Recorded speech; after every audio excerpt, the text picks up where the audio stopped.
Magandang araw mga Anli Space Kids! Halina at pag-aralan natin ang tungkol sa denotasyon at konotasyon sa Filipino 4, unang quarter, matatag curriculum.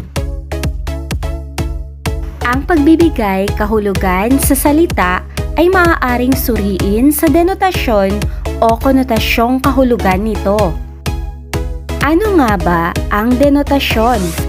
Ito ay tumutukoy sa literal nitong kahulugan. Maaari din ang mga kasing kahulugan nitong salita. Samantalang ang konotasyon naman ay ang mas malalim na kahulugan ng salita ayon sa gamit nito sa pangungusap. Narito ang mga halimbawa ng mga salita na may denotasyon at konotasyon. Aso, denotasyon. Isang uri ng hayop na alaga ng tao.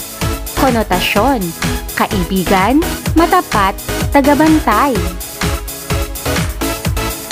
Guro, denotasyon, taong nagtuturo sa paaralan.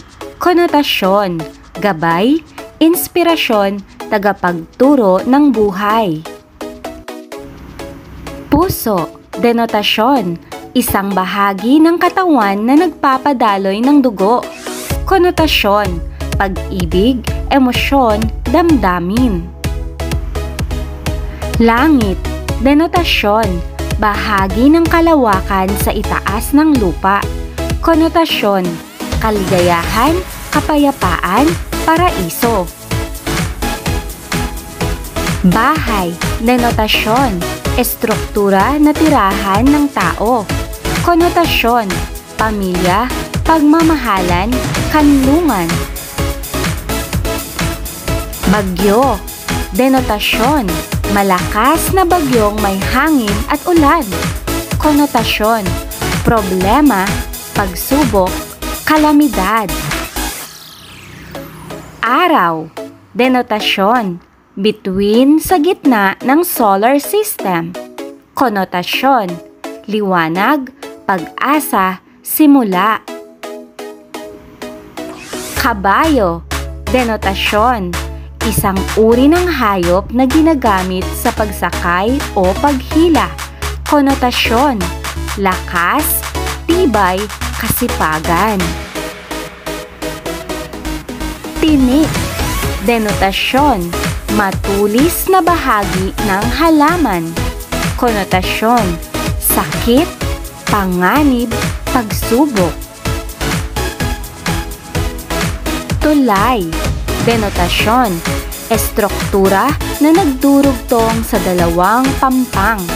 Konotasyon, pagkakaisa, koneksyon, tulungan. Bituin, denotasyon, maliit na nagniningning na bagay sa kalangitan. Konotasyon, pangarap, pag-asa, gabay. Lobo, denotasyon, isang uri ng laruang puno ng hangin. Konotasyon, kaligayahan, pagdiriwang, kasiyahan. Pagong, denotasyon, isang uri ng hayop na mabagal kumilos. Konotasyon, pagiging maingat, tiyaga, pagpaplano. Ibon, denotasyon, isang uri ng hayop na may pakpak at nakakalipad. Konotasyon, kalayaan, paglalakbay, pangarap. Lapis, denotasyon, kagamitang pambura at pansulat. Konotasyon, pag-aaral, pagsisimula, kakayahan.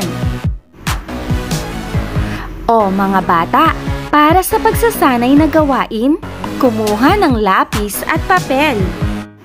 Ang panuto, pagtugmain ang mga salita sa hanay A sa kanilang tamang denotasyon at konotasyon sa hanay B.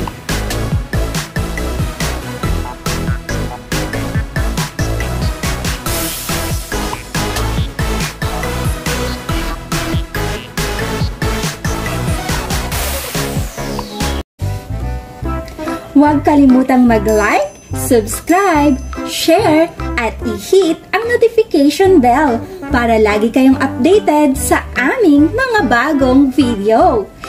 Dito lang yan sa Unli Space!